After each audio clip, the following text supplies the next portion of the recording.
Era un acto de injerencismo, de intervencionismo.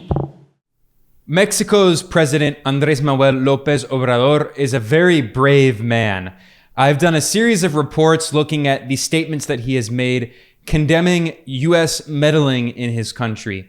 U.S. politicians, largely Republicans in the Congress, are proposing an invasion of Mexico, introducing legislation to attack their southern neighbor, ostensibly in order to fight drug cartels.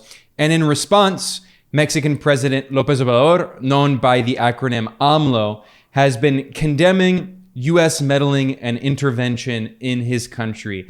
In March, AMLO organized a massive rally in the heart of Mexico City, condemning U.S. meddling and declaring that Mexico is not a U.S. colony. México es un país independiente y libre, no una colonia ni un protectorado de Estados Unidos. But that was just one example of Mexico's President AMLO defending his country's sovereignty. This May, AMLO sent a public letter to US President Joe Biden condemning Washington for funding right-wing opposition groups in his country that have organized protests and tried to destabilize the democratically elected government. El Departamento de Estado y esta asociación, la USAID, estaba otorgando dinero a grupos opositores abiertamente a nuestro gobierno, que se constituyó de manera legal y legítima, y que entregar dinero a estas organizaciones era un acto de injerencismo, de intervencionismo. AMLO said this form of U.S. meddling in Mexico's internal affairs violates international law, and he said it is arrogant and very offensive, and he could no longer stay quiet about it. Siento que es muy prepotente, muy ofensivo, y no me puedo quedar callado. I also have an article explaining all of this over at geopoliticaleconomy.com, and I will link to that in the description below for people who want to fact check me and get access to all of the sources that I'll be discussing today. Now, the US government has a very long history of meddling in Mexico, going back to 1846, in which the United States invaded Mexico and launched a war of aggression, and in 1848, the United States stole the northern half of Mexico, colonizing the land and turning it into the modern-day states of California and Texas and Arizona and New Mexico. That's why it's called New Mexico. And that intervention has continued for decades. In fact, 4 Mexican presidents that we know of were CIA assets, according to official documents we have from the CIA showing that at least 4 Mexican presidents in the past few decades were working for the CIA. However, things changed in December 2018 with the inauguration of Mexico's first left-wing president in decades, Andrés Manuel López Obrador, known as AMLO. And he has done a reversal. He announced the end to what he said the neoliberal night or neoliberal nightmare that has dominated Mexico for decades. He announced new progressive economic policies, including massively increasing social spending for poor and working class Mexicans. The minimum wage has drastically increased. It has skyrocketed under AMLO's presidency. And most important of all, he has reasserted national control over Mexico's natural resources. Not only the oil, which he renationalized, the previous neoliberal governments, especially the former US-backed President Enrique Peña Nieto, had partially privatized the state-owned oil industry. AMLO renationalized the oil. He also nationalized Mexico's large lithium reserves. And lithium has been referred to as a white gold and is very important for technologies that use batteries. So cars, electric cars, phones, laptops, cameras. And as the world transitions to renewable energies, lithium is going to be very important in the green revolution, the green transition, if you will. And more recently, AMLO has also been renationalizing the electrical grid in Mexico that had been privatized to a Spanish corporation. He's been buying back state control over the electrical grid. So he is through and through a leftist, nationalist politician, and he has been condemning the United States for constantly violating his country's sovereignty and meddling in internal Mexican affairs. Now, in this letter that AMLO's office sent to US President Biden on May 2nd, he specifically singles out a US government organization known as USAID, the US Agency for International Development. This is a notorious CIA cutout that has been used to fund regime change operations around the world. I'm going to come back to that point in a second here, but first, I'm going to play a clip of AMLO's speech in a press conference on May 3rd in which he read out parts of the letter. Que desde hace tiempo, el gobierno de Estados Unidos, en particular la Agencia de los Estados Unidos para el Desarrollo Internacional, USAID, se ha dedicado a financiar a organizaciones abiertamente opositoras al gobierno legal y legítimo que represento, lo cual es a todas luces un acto intervencionista, contrario al derecho internacional y al respeto que debe prevalecer entre Estados libres y soberanos. Es más, hace unos días se anunció que dicha agencia aumentará el presupuesto otorgado a las organizaciones opositoras a nuestro gobierno, como aparece publicado en la página oficial del Departamento de Estado. Now, there are many right-wing opposition groups in Mexico that organize protests against AMLO's government and try to destabilize the elected government that have been funded by USAID, the CIA cutout. One of the most well-known examples is a group called Mexicanos contra la Corrupción y la Impunidad, which stands for Mexicans Against Corruption and Impunity. And this is a right-wing group that was founded by a multi-millionaire oligarch named Claudio X González. He is one of the main wealthy oligarchs who opposes AMLO and has been organizing protests for years. This oligarch González also created a right-wing political opposition alliance that is called Sí por México. And President AMLO pointed out that he used a logo that is very similar to the logo used by the fascist dictator of Chile, Augusto Pinochet. And he's not the only one.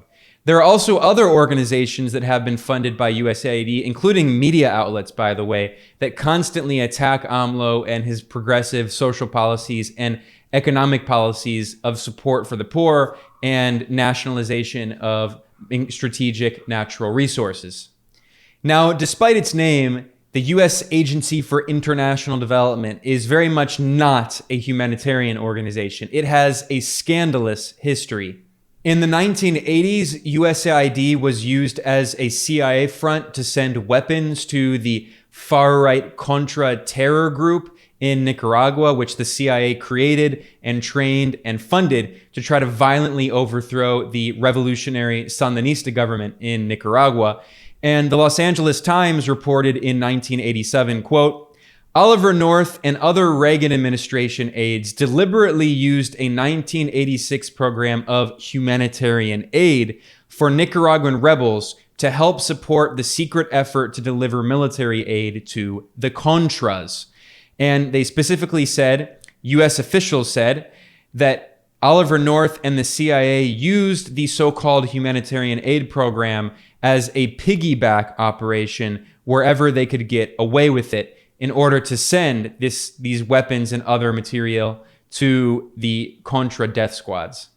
The Contras were notorious for using terrorism against civilians, torturing people, burning down schools and hospitals, all with the funding of the US government. And in 1986, the United Nations International Court of Justice at The Hague ruled that the US government violated international law in carrying out these acts of aggression against Nicaragua, and Washington owes Nicaragua billions of dollars in reparations, and the United States refused to this day, it has refused to pay Nicaragua that money.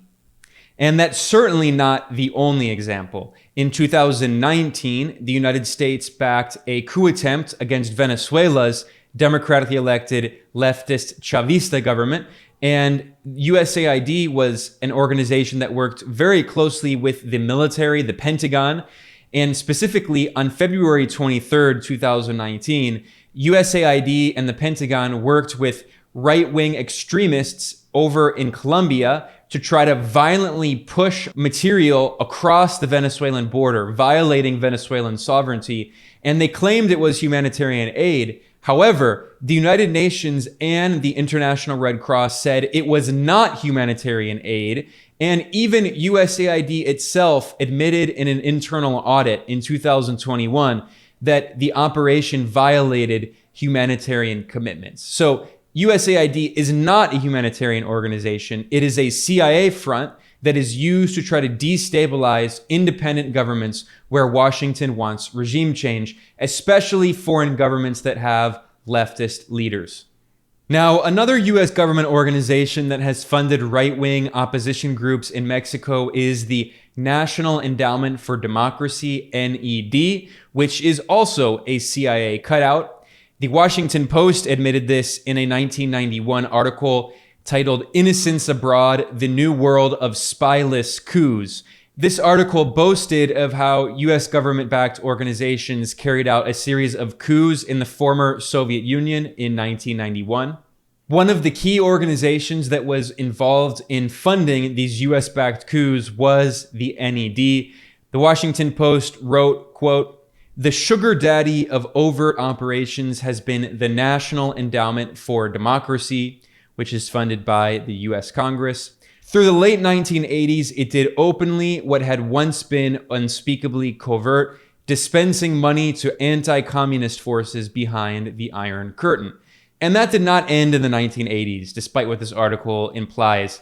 The NED has continued funding right-wing, pro-capitalist, anti-communist groups around the world to support US foreign policy interests, and especially to organize regime change operations. The Washington Post article quoted one of the co-founders of the NED, Alan Weinstein, who said, quote, "A lot of what we do today was done covertly 25 years ago by the CIA." So this is a co-founder of the National Endowment for Democracy admitting that this is basically a CIA cutout. Now, another CIA-backed group that has been used to fund right-wing opposition groups in Mexico and in other parts of the world is the Ford Foundation.